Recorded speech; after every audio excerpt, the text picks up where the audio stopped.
Welcome to the Know. I'm Ashley. It's Friday. That means it's RTX. That also means this is the only video today. And other than that, we'll be at the convention. We'll be having a great time. If you're in Austin, please come see us. If you're not, well, we'll still have Glitch Please going up tomorrow. We probably won't have a video on Sunday, but then on Monday, we'll be back.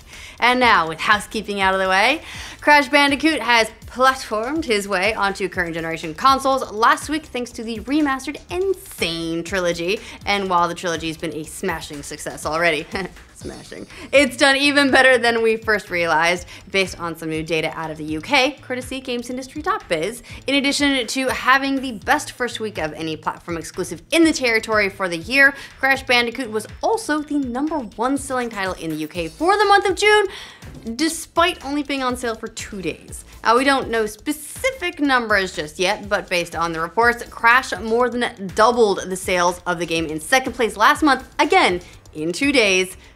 That was Tekken 7. And according to gamesindustry.biz, all those sales were so good that it actually helped boost a month that was set to be a down year for the UK retail market, basically single-handedly pulling it out of the negative. So, good on you, Crash Bandicoot. Now, if you could just maybe stop being a dick and killing us all so much.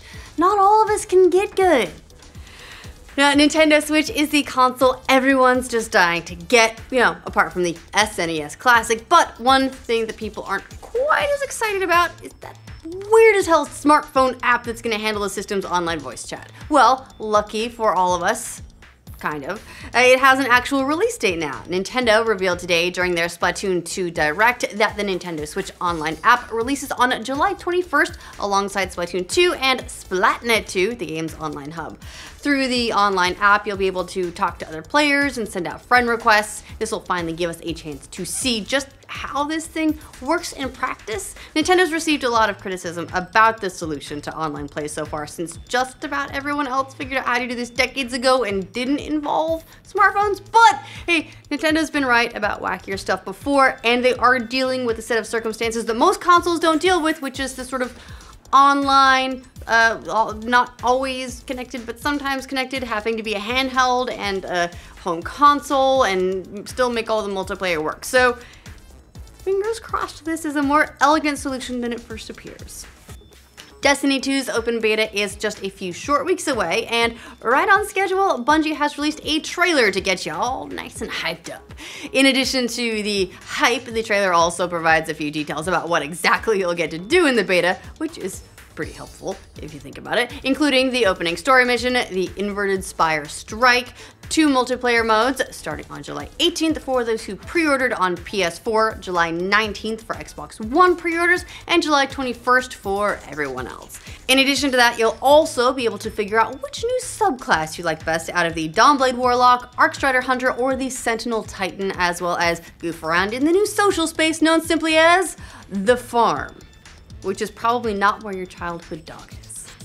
The company also revealed that just like the PC version's delayed release, PC gamers will also have to wait an extra month to play the beta. It'll kick off for PC in August.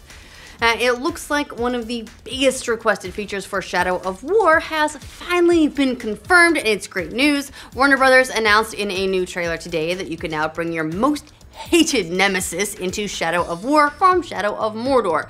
This is possible via a new update into Shadow of Mordor called Nemesis Forge. In the new mode, the game will automatically detect your strongest nemesis and your most loyal follower in order to prep them to show up in the game's sequel.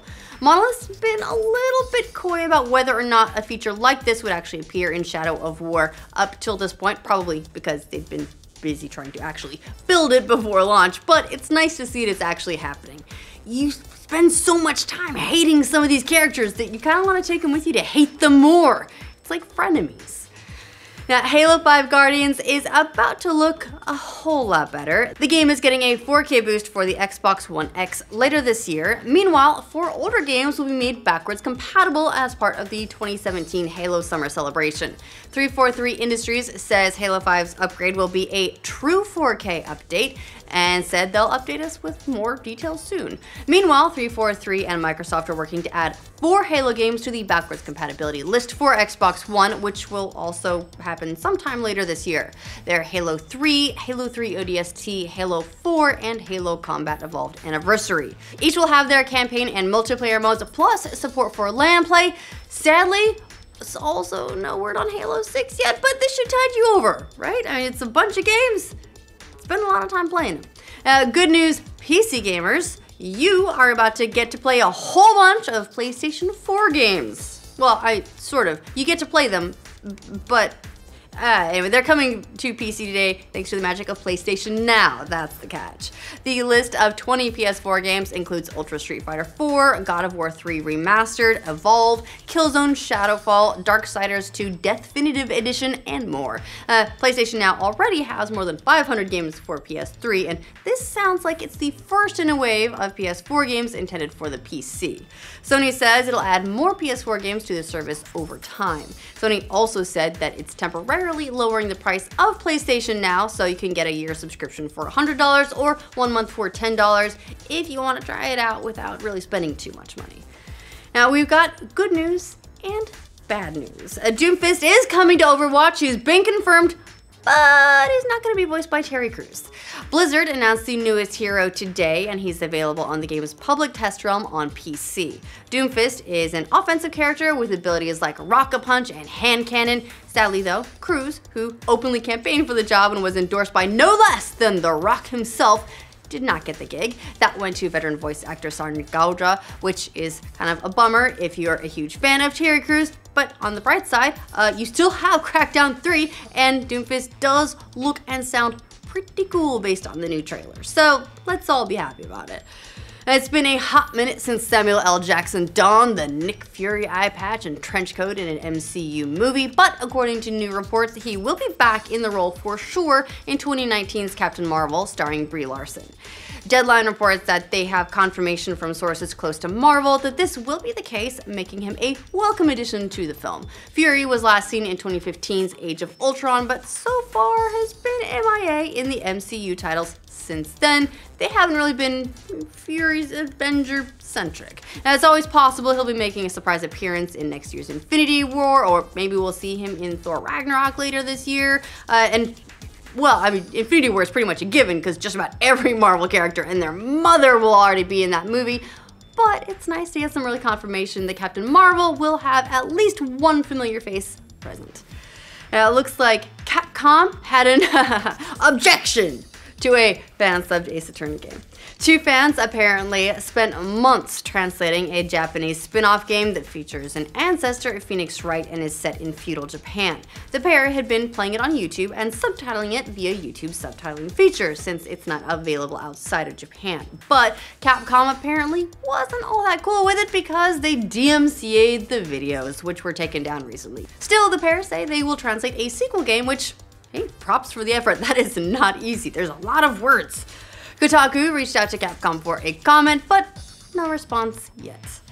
Now, some prominent YouTubers say that net neutrality is a good thing and they'd like it to stay. You can add us to that list. More than 100 creators, including well-known names like the Fine Brothers and Annoying Orange, signed an open letter to the Federal Communications Commission urging it to keep net neutrality protections. It said, "Our rapidly growing industry employs hundreds of thousands of people, and yet it barely existed more than a decade ago. As creators in this fast-moving industry, changes to the existing net neutrality rules would have an outsized impact on our field and jeopardize our livelihood." The letter was to FCC Chairman Ajit Pai, who said that his agency is planning to ditch the Obama-era rules that prevent broadband and wireless companies from interfering with the sites and apps that consumers use through their, well, broadband and internet.